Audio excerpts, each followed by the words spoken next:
Hello students, welcome back to my YouTube channel. Yes students, till now what we have discussed, let's quickly revise it. We started from discovery of the cell.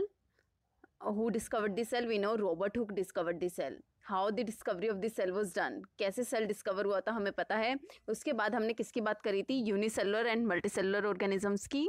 After that we also discussed about shape and size of the cell. Then we started with three major components of the cell, that is your plasma membrane, cell wall. हमने सबसे पहले इसके बारे में discuss किया. Then last video में हमने किसके बारे में बात की थी?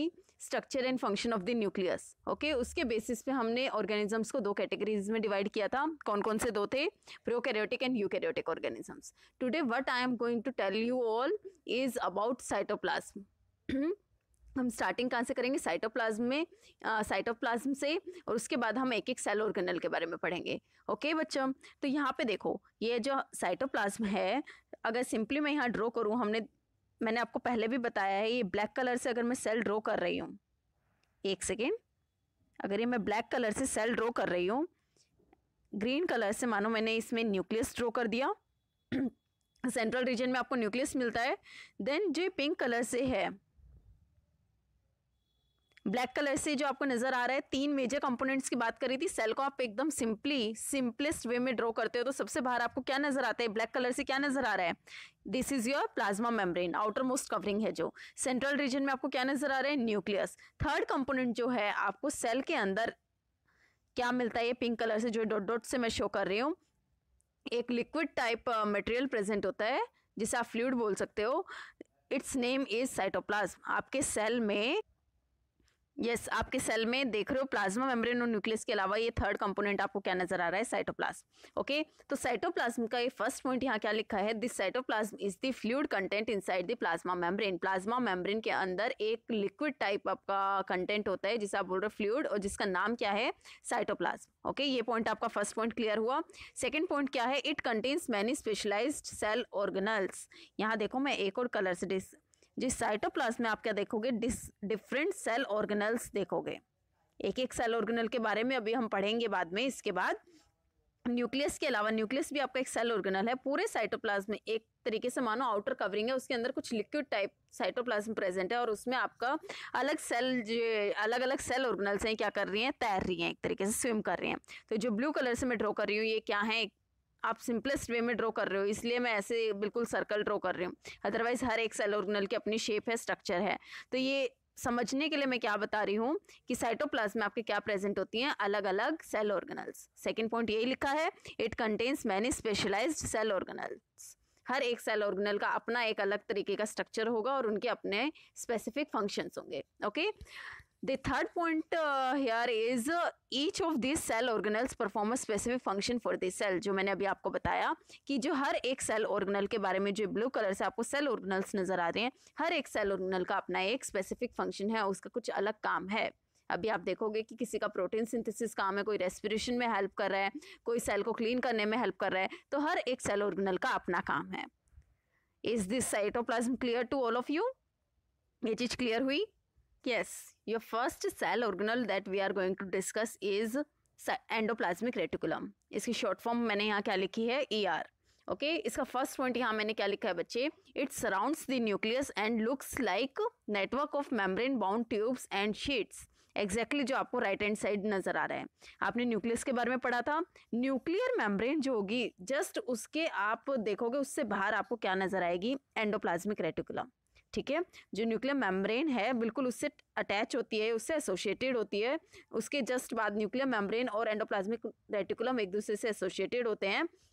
उसकी सराउंडिंग में आपको क्या नजर आ रही है? Endoplasmic reticulum. यहाँ देख रहे हो आप, ये ब्लू कलर का न्यूक्लियस है, जस्ट उससे ये साथ में क्या नजर आ रही है? Endoplasmic reticulum. ये अब किससे बनी हुई है? आप देख रहे हो यहाँ पे ट्यूबुलर स्ट्रक्चर्स हैं और शीट्स नजर आ रही हैं. आपको शीट्स लाइक स्ट्रक्चर नजर आ रहा है जो न्यूक्लियस से अटैच हुआ है, और इसमें कुछ ही आपको ट्यूब लाइक स्ट्रक्चर नजर आ रहा है. राइट हैंड साइड में जो पिक्चर है, क्लियरली ये देखो, तो ये आपको पॉइंट एकदम क्लियर हो गया कि इसका स्ट्रक्चर कैसा होता है, एंडोप्लाज्मिक रेटिकुलम कहाँ होती है. और आपको ये चीज क्लियर होनी चाहिए कि सेल में कोई चीज कहाँ मिलती है, आपको पिक्चर क्लियर होनी चाहिए. ठीक है, ओनली आपको चीजें क्रैम नहीं करनी है, रटनी नहीं है. तो आपको एंडोप्लाज्मिक रेटिकुलम का स्ट्रक्चर क्लियर हुआ. ये आपको शीट लाइक स्ट्रक्चर नजर आ रहा है, ट्यूबुलर स्ट्रक्चर नजर आ रहा है. और कहाँ पे है ये, एकदम न्यूक्लियस से एसोसिएटेड, न्यूक्लियस से एकदम बाहर आपको ये एंडोप्लाज्मिक रेटिकुलम नजर आ रहा है, जिसे आप ER भी बोलते हो। Next point about endoplasmic reticulum is, यहाँ पे आप ये देख रहे हो ER इज ऑफ 2 टाइप्स। यहाँ मैंने लिख रखा है जो एंडोप्लाज्मिक रेटिकुलम है आपको 2 टाइप की नजर आती है, smooth endoplasmic reticulum and rough endoplasmic reticulum. इन दोनों की भी शॉर्ट फॉर्म यहाँ लिखी है मैंने, SER और RER। ठीक है, तो स्मूथ एंडोप्लाज्मिक रेटिकुलम आप क्यों बोल रहे हो, रफ एंडोप्लाज्मिक रेटिकुलम क्यों बोल रहे हो? स्मूथ एंडोप्लाज्मिक रेटिकुलम के नीचे क्या लिखा है मैंने, ribosomes are not attached to membrane of SER। आपका जो मेम्ब्रेन है, आपको पता है एंडोप्लाज्मिक रेटिकुलम एक मेम्ब्रेन बाउंड सेल ऑर्गेनल है, लास्ट वीडियो में बताया था सेल ऑर्गेनल्स की single membrane bound, double membrane bound और सेल ऑर्गेनल्स विदाउट मेम्ब्रेन। तो एंडोप्लाज्मिक रेटिकुलम के पास सिंगल मेम्ब्रेन होती है। तो जो इसकी मेम्ब्रेन है उस पर अगर कोई राइबोसोम अटैच नहीं है, राइबोसोम का काम भी अभी हम आगे पढ़ेंगे, तो राइबोसोम अटैच नहीं है तो उसे हम क्या बोलेंगे, वो क्या है, स्मूथ एंडोप्लाज्मिक रेटिकुलम है, उसकी मेम्ब्रेन पे कोई राइबोसोम अटैच नहीं है। सेकंड मैंने RER के नीचे क्या लिखा है, ribosomes are attach to membrane of RER, rough endoplasmic reticulum. इसीलिए इसकी सरफेस क्या हो गई, रफ हो गई। इस पे क्या अटैच है, राइबोसोम्स अटैच हैं। यहाँ देखो एक तरीके से ये अगर आपने न्यूक्लियस माना, ब्लू कलर्ड, लाइक ये मैंने अभी क्या बोला, इसका स्ट्रक्चर ऐसे कुछ शीट्स बनी होती हैं, ऐसे ही कुछ नजर आ रहा था अभी आप जो ऊपर पिक्चर देख रहे थे, और कुछ आपको ऐसे ट्यूब नजर आ रही थी, ऊपर गोल गोल ऐसे ट्यूब्स निकली हुई थी, या फिर ऐसे ड्रॉ कर सकते हो, ये ट्यूब्स नजर आ रही थी। तो अगर इस पे इधर ये राइबोसोम्स अटैच हैं, इसकी मेम्ब्रेन पे राइबोसोम्स, गोल गोल राइबोसोम्स अटैच हैं, तो ये क्या बन जाएगी, रफ एंडोप्लाज्मिक रेटिकुलम। ओके, ये ब्लू कलर, और यहाँ पे मैं दिखा रही हूँ ऐसी कुछ बनी हुई थी, वो आपके एकदम न्यूक्लियर मेम्ब्रेन से अटैच हुई, एसोसिएटेड थी। तो इस पे आपको नजर आ रहा है ग्रीन वाले पे कोई राइबोसोम अटैच नहीं है, तो ये कौन से टाइप की ER हो जाएगी, SER। तो आपको ये चीज क्लियर हो गई कि endoplasmic reticulum is of 2 types, that is SER and RER. Smooth endoplasmic reticulum पे there is no ribosomes attached. Then RER पे ribosomes are attached to the membrane of rough endoplasmic reticulum. Okay. Next आप इस पे आ जाओ बेटा. Yes, functions of ER. Endoplasmic reticulum के functions, हम 3-4 ये फंक्शंस हैं जो आपको मेनली याद रखने हैं। फर्स्ट यहाँ पे मैंने क्या लिखा है, ribosomes are the sites of protein manufacture, therefore we can say RER is mainly involved in protein synthesis. जो राइबोसोम्स हैं उन पे क्या होता है, प्रोटीन का सिंथेसिस होगा, वहाँ पे प्रोटीन बनेगा। राइबोसोम्स किससे अटैच हैं, RER से, तो RER का मेनली हम फंक्शन क्या बोलते हैं, प्रोटीन सिंथेसिस। ये चीज क्लियर हुई।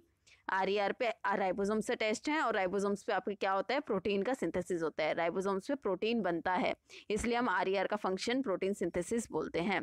फर्स्ट पॉइंट क्लियर हुआ। Second one is SER helps in manufacture of fat molecules और lipids important for cell function। अब RER किस में हेल्प कर रहा है, प्रोटीन सिंथेसिस में। SER का भी तो कोई काम होगा ना, जब ये सेल ऑर्गेनल सेल में प्रेजेंट है तो इसका भी कोई काम होगा ना, इसका भी कोई फंक्शन होगा। तो इसका फंक्शन क्या है, ये आपके फैट मॉलिक्यूल्स या आप बोल सकते हो लिपिड मॉलिक्यूल्स की मैन्युफैक्चरिंग में हेल्प करती है। सेल में आपको डिफरेंट मॉलिक्यूल्स की ज़रूरत होती है, तो प्रोटीन कहाँ बन रहा है, मेनली राइबोसोम्स पे, और जो ये लिपिड्स है और आप या फैट मॉलिक्यूल्स बोल सकते हो, वो कहाँ बन रहा है, स्मूथ एंडोप्लाज्मिक रेटिकुलम पे। Your next point is SER in the liver cells of vertebrates plays a crucial role in detoxifying many poisons and drugs। इसका मतलब क्या है, वर्टिब्रेट्स एक ग्रुप ऑफ एनिमल्स होता है, 7th चैप्टर जब आप पढ़ेंगे तब आपको क्लियर होगा। अभी के लिए आप कंसिडर करो कि एक ग्रुप ऑफ एनिमल्स को हमने किस कैटेगरी में डाला है, वर्टिब्रेट्स। उनके जो लीवर सेल्स हैं, लीवर एक ऑर्गन है, वो उसमें सेल्स होंगे, तो उस सेल के अंदर सेल ऑर्गेनल होगी, ER भी होगा। तो वहाँ पे जो SER है, लीवर सेल्स ऑफ वर्टिब्रेट्स, वहाँ पे जो SER है उसका क्या फंक्शन है, वो किस में हेल्प कर रही है, आपके डिटॉक्सिफिकेशन में भी हेल्प कर रही है। डिटॉक्सिफिकेशन मीन्स आपके बॉडी में काफ़ी चीज़ें हार्मफुल मटेरियल एक्यूमुलेट होता रहता है, ड्रग्स लेते हैं, मेडिसिन लेते हैं, लोग अल्कोहल पीते हैं, तो उस केस में क्या होता है, काफ़ी हार्मफुल मटेरियल एक्यूमुलेट होता रहेगा, इकट्ठा होता रहेगा। उसका डिटॉक्सिफिकेशन आपकी बॉडी से बाहर निकालना है या फिर किसी डिफरेंट फॉर्म में उसे चेंज करना जो आपकी बॉडी में कम पॉइजनस हो। ठीक है, तो वो काम कौन कर रहा है, आपका SER in the liver cells of vertebrates. Function भी आपको पता होना चाहिए। Next the last point is membrane biogenesis के बारे में यहाँ बात की है। Some of the proteins and lipids synthesised by ER help in building the cell membrane, this process is known as membrane biogenesis. अब आपने देखा था रफ एंडोप्लाज्मिक रेटिकुलम पे क्या बन रहा था, यस मैं यहाँ पर आपको समझा भी देती हूँ। जो आपका RER था उस पर क्या बन रहा था? आप बोलोगे मैम उस पर राइबोसोम्स अटैच थे तो उस पर प्रोटीन बन रहा था। ओके, और SCR में क्या बन रहा था? वहां आप बोलोगे लिपिड मैन्युफैक्चरिंग हो रहा था। लिपिड या फैट, आप दोनों सिमिलर हैं आप, ठीक है।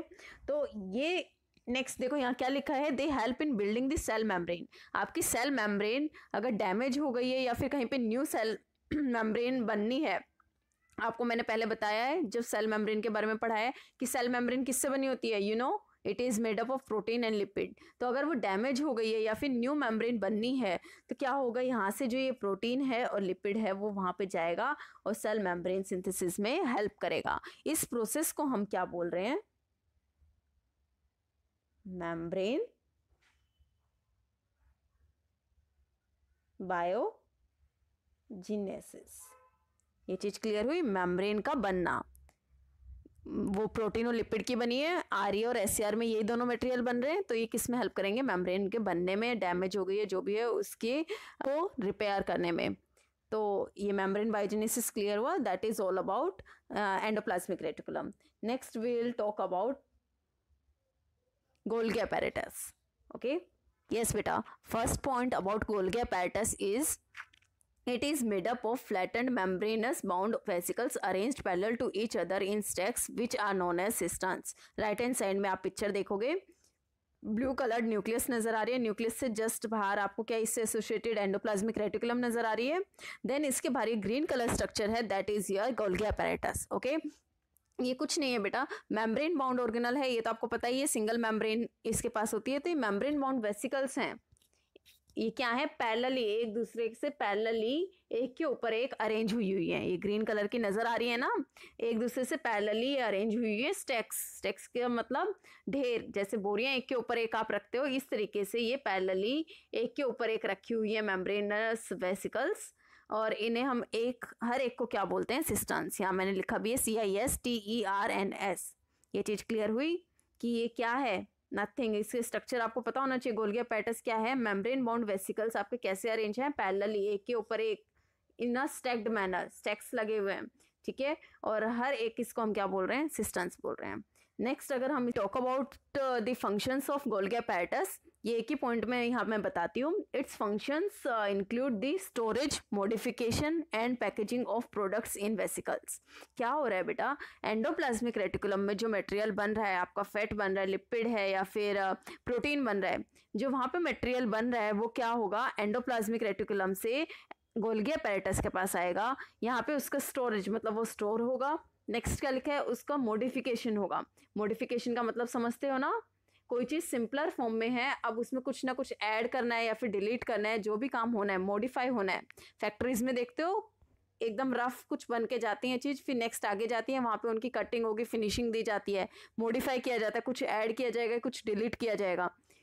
इसी तरीके से यहाँ क्या होगा, जो मटेरियल एंडोप्लाज्मिक रेटिकुलम से आ रहा है उसकी मॉडिफिकेशन होगी। यहाँ मैंने देखो ब्रैकेट में भी लिखा है, सिंपल शुगर को कॉम्प्लेक्स शुगर में उसको क्या करना, मॉडिफिकेशन करना, उसे चेंज करना। सिंपल शुगर आपके एंडोप्लाज्मिक रेटिकुलम में बन गई, अब वो गोल्गी apparatus में आएगी, कुछ ऐड किया जाएगा ताकि वो एक कॉम्प्लेक्स शुगर बन जाए और सेल में वो यूज हो सके। थर्ड इन्होंने क्या बोला, पैकेजिंग ऑफ द प्रोडक्ट्स। अब मॉडिफाई हो गया, लास्ट फाइनल प्रोडक्ट हमारा बन गया, जो हमारे सेल को प्रोडक्ट चाहिए वो फाइनल प्रोडक्ट बन गया है। हाँ, अब उसकी क्या होगी, पैकेजिंग होगी। छोटी छोटी वेसिकल्स में, गोल गोल वेसिकल्स में क्या होगा, ये पैक हो जाएगा। मैं आपको समझाऊंगी ये चीज। अब जो आपके वेसिकल्स में ये पैक्ड मटेरियल है, पैकेजिंग हो चुकी है फाइनल प्रोडक्ट की। अब सेल्स में जहाँ पे भी रिक्वायरमेंट है, लिपिड की, प्रोटीन की, फैट की, जिसकी भी रिक्वायरमेंट है वो वहीं पे क्या कर दिया जाएगा, उसका ट्रांसपोर्टेशन, वहाँ पे वो मटेरियल ट्रांसपोर्ट कर दिया जाएगा in the form of vesicles. ये चीज क्लियर हो गई। ये देखो मैं यहाँ ड्रॉ करके भी बताती हूँ। ये हम कंसिडर कर लेते हैं, ये क्या है, ER में आपने देखा था अलग अलग मटेरियल बन रहा है। यहाँ मैंने मान लिया प्रोटीन भी बन रहा है ब्लू कलर्ड स्ट्रक्चर से, रेड से यहाँ पे लिपिड बन रहा है, हाँ यहाँ पे शुगर्स भी बनती है ग्रीन कलर्ड स्ट्रक्चर से। मैं यहाँ क्या ड्रॉ कर रही हूँ, शुगर बन रही है। अब ये क्या होगा, ER से ये किसके पास आएगा, मैं GA, गोल्गी apparatus, ठीक है। आप फुल फॉर्म लिखोगे, आप शॉर्ट फॉर्म नहीं लिखोगे, गोल्गी apparatus कंप्लीट लिखोगे। अब जो ये मटेरियल ER में बना है ये कहाँ आएगा, गोल्गी एपेटस के पास आएगा। यहाँ पे स्टोर होगा, इसकी क्या होगी, नेक्स्ट स्टोरेज हो गई। नेक्स्ट क्या होगी, मॉडिफाई किया जाएगा, इसमें जो भी मॉडिफिकेशन ऐड करना है, डिलीट करना है वो होगा, फाइनल प्रोडक्ट हमारा बन जाएगा। ठीक है, और फिर इसका क्या होगा, छोटी छोटी वेसिकल्स में, ऐसे वेसिकल्स में, छोटी छोटी वेसिकल्स में मटेरियल क्या हो जाएगा, ये ब्लू कलर्ड है या फिर ग्रीन कलर जो भी शुगर था आपका, या फिर आपका पिंक कलर से, ये छोटे छोटे वेसिकल्स में पैक हो जाएगा। और जहाँ पे भी सेल में इनकी रिक्वायरमेंट है, लिपिड प्रोटीन इनकी रिक्वायरमेंट है, वहाँ पे ये क्या है, इनका ट्रांसपोर्ट कर दिया जाएगा, वहाँ पे इन्हें ट्रांसपोर्ट हम कर देंगे। ये चीज़ क्लियर हुई।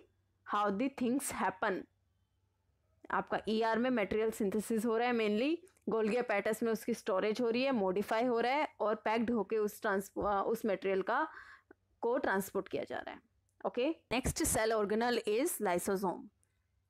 First point about lysosome is lysosomes are membrane bound sacs filled with digestive enzymes।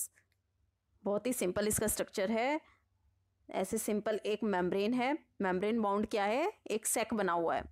ठीक है, ये single membrane bound cell organelle में आपने देखा था ना लाइसोसोम भी, जैसे आपका एंडोप्लाज्मिक रेटिकुलम है, गोल्गी एपेटस है, लाइसोसोम है, ये सब क्या है, single membrane bound cell organelle है। तो ये मेम्ब्रेन है, इसके अंदर आपने क्या लिखा है यहाँ पे, डाइजेस्टिव एंजाइम्स प्रेजेंट हैं। ये जो ग्रीन कलर से मैं ड्रॉ कर रही हूँ, ये क्या है, डाइजेस्टिव एंजाइम्स, इसके अंदर एक तरीके से ये सैक है, इसके अंदर डाइजेस्टिव एंजाइम्स भरे हुए हैं। ठीक है, next will talk about it's functions. Yes, its first function is lysosomes help to keep the cell clean by digesting any foreign material as well as worn out cell organelles. Yes, lysosomes कैसे function कर रहे हैं, ये आपके cell को clean रखने में help कर रहे हैं। ओके, वेस्ट डिस्पोजल सिस्टम होते हैं ये, जितना भी वेस्ट आपके सेल के अंदर एक्युमुलेट हो रहा है, यहाँ क्या लिखा है इन्होंने, फॉरेन मटेरियल, कोई बैक्टीरिया आपके सेल में एंटर कर गया, अब आपके सेल को वो नुकसान पहुंचा सकता है, हार्म कर सकता है, तो क्या होगा, लाइसोसोम के अंदर जाएगा। लाइसोसोम के अंदर क्या प्रेजेंट है, डाइजेस्टिव एंजाइम्स प्रेजेंट हैं। ठीक है, वो उसे क्या करेंगे, डाइजेस्ट कर देंगे, छोटे छोटे पीसेस में ब्रेक कर देंगे और उसे खत्म कर देंगे। तो इस तरीके से लाइसोसोम्स काम करते हैं। नेक्स्ट इन्होंने बोला सेल ऑर्गेनल्स, कोई कोई सेल ऑर्गेनल है जो डेड हो गई हैं, अब वो आगे किसी काम की नहीं है, तो अब वो सेल के अंदर इकट्ठी तो नहीं हो सकती ना, उनका कुछ डाइजेशन उनको खत्म तो करना है ना, सेल को तो क्लीन रखना है अंदर से, तो वो अगेन क्या होगी, लाइसोसोम के अंदर जाएगी। लाइसोसोम्स में देयर आर डाइजेस्टिव एंजाइम्स जो उनका डाइजेशन कर देंगे।